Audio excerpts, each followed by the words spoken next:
Olá, meu nome é Valéria Barbosa. Eu vou apresentar o trabalho sobre a exposição do Museu da Casa Brasileira, a exposição do acervo do Museu da Casa Brasileira, que faz parte da minha pesquisa de doutoramento, sob orientação da professora doutora Priscila Arantes. Eu vou compartilhar a tela.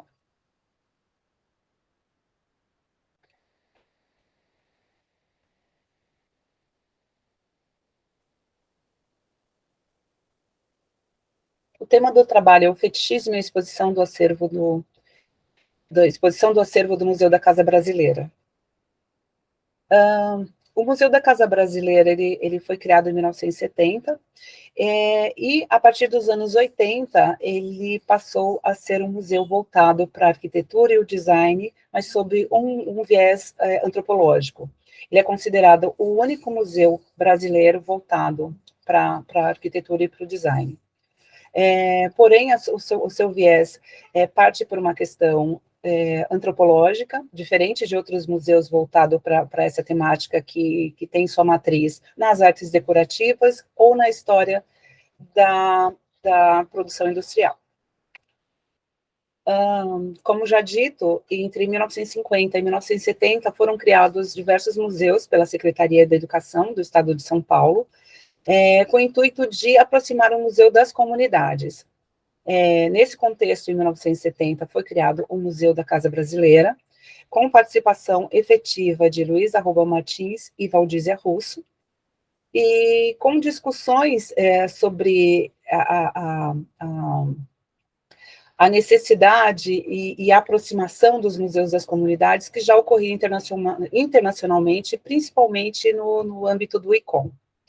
Então, de novo, a ideia de aproximar os museus das comunidades em que eles estavam inseridos e não privilegiando a narrativa das elites. O Museu da Casa Brasileira, ele hoje é sediado, a sede do museu é o Solar Fábio Prado. Fábio Prado foi prefeito de São Paulo e foi residência do Fábio Prado e de sua esposa Renata Crespi Prado. O solar foi residência do casal durante 18 anos, até a morte do senhor Fábio Prado, em 1963. Com a morte do Fábio Prado, o imóvel foi cedido à Fundação Padre Anchieta, no regime de comodato, para que se fizesse uma instituição cultural. No início, por 99 anos, e, por fim, foi estabelecido um comodato de 50 anos, iniciado em 2021. Hoje, a partir de 2022, o museu é gerido pela Fundação Padre Anchieta e, anteriormente, era gerido por uma organização social. Essa é uma vista da entrada do solar.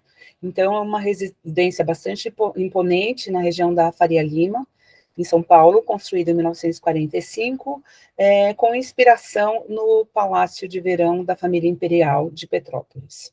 Então, foi uma casa que recebeu diversos eventos culturais, políticos e sociais, com pessoas bastante importantes, tanto em âmbito nacional como internacional.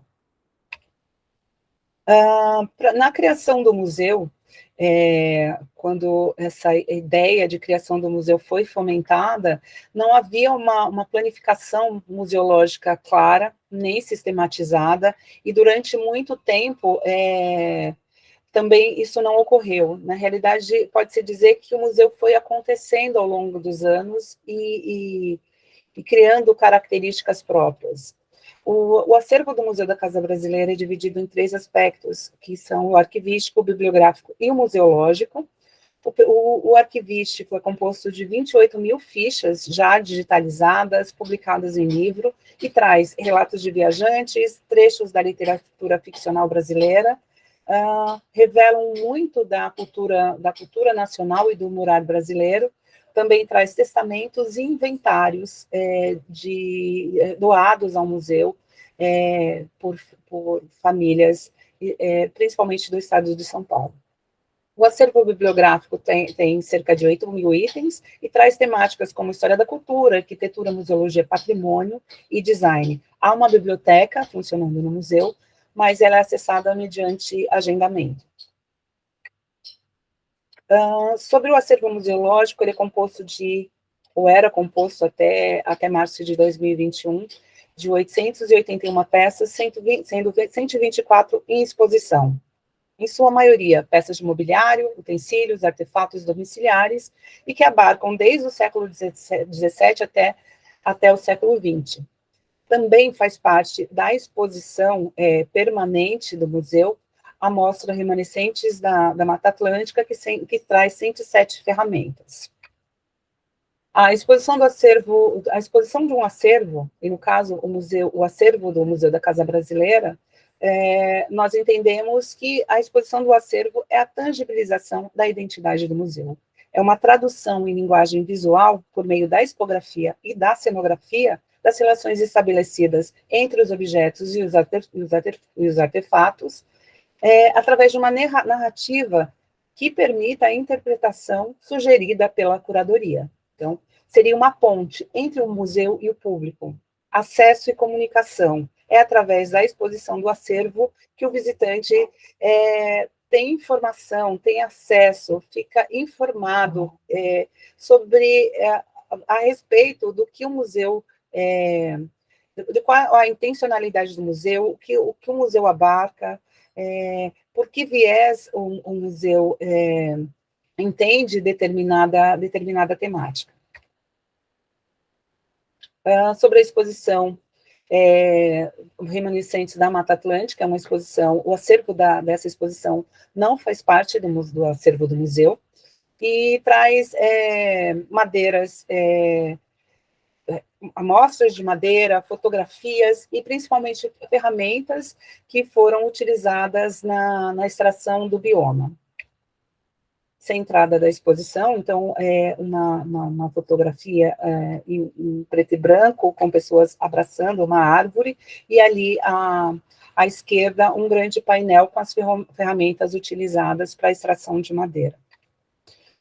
Essa é uma vista geral da exposição do acervo. Então, na parte central, a conexão que existe entre a exposição do acervo e a exposição Remanescentes da Mata Atlântica é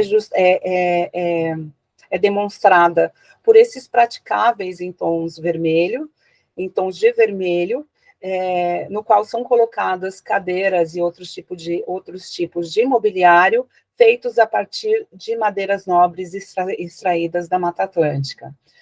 Essa conexão não é muito clara para o visitante, mas a conexão é feita entre a exposição do acervo e a exposição Remanescentes da Mata Atlântica. À esquerda são peças de mobiliário histórico, peças feitas artesanalmente, muitas vezes com procedência reconhecida, com autoria reconhecida, peças feitas a partir de entalhe em madeira, com o esmerado trabalho artesanal, e também, na parte posterior, peças de mobiliário com valor histórico ou que foram premiadas pelo museu. O museu promove o Prêmio Design Museu da Casa Brasileira anualmente, premiando diversos tipos de artefatos e artefatos também industrializados, utensílios, enfim. À esquerda, à direita, é um grande painel com fotografias que fizeram parte de exposições sobre o mural brasileiro, de norte a sul do país, e entre as fotografias, utensílios domésticos utilizados em casas populares, revelando também conexão com esse tipo de moradia. Na parte de baixo aqui, são objetos mais rústicos, como esses tipos de banco, também feitos artesanalmente por uma camada da população com menor poder aquisitivo, e feitos a partir de uma necessidade prática, sem uma necessidade simbólica, de demonstração de status e tudo mais. Também faz parte da exposição um painel que explica de forma didática encaixes utilizados na marcenaria, tanto do mobiliário exposto, quanto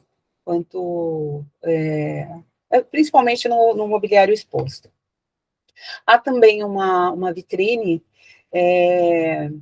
que traz artefatos sem qualquer hierarquização, artefatos os mais diversos, utilizados por camadas mais altas da população, com materialidades bastante diversas, estanho, metal, cobre, cerâmica, porcelana, também objetos feitos de forma mais rústica, mais populares, mais simples, como é o caso das luminárias feitas a partir de embalagens descartadas, e também cestarias e utensílios provenientes de culturas indígenas.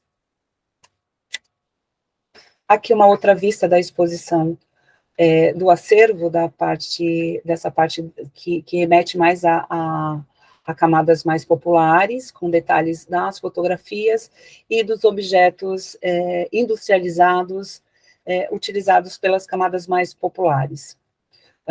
Que um contraponto entre o mobiliário com valor estilístico e histórico e essas peças de produção voltado para uma camada popular. Então, tudo na exposição do acervo do MCB, cada item e cada cor é um elemento de comunicação. Não há isenção ou neutralidade. Porém, não há clareza na intencionalidade da curadoria, uma vez que as peças são peças muito distintas, são mostradas de forma não tão clara em relação à sua existência e das suas diferenças. No caso dos utensílios de produção popular industrializada, não há nenhuma indicação de procedência, de data de produção e nem dos produtores desses artefatos. Isso é uma questão também que vai por um viés fetichista. Esse termo fetichismo surgiu no século XIX, a partir de estudos etnológicos, desculpem, e entendendo a produção de artefatos sob um ponto de vista evolucionista, de uma sociedade mais evoluída ou mais industrializada para sociedades mais primitivas, obviamente privilegiando o norte geográfico. Então, o fetichismo estaria em promover a autonomia do objeto sem considerar as relações de trabalho que o constituem e determinam a sua existência. Então, o fetichismo privilegia o artefato e não as pessoas ou seus meios de produção. Igor Kiptoff tem um texto falando sobre a biografia das coisas,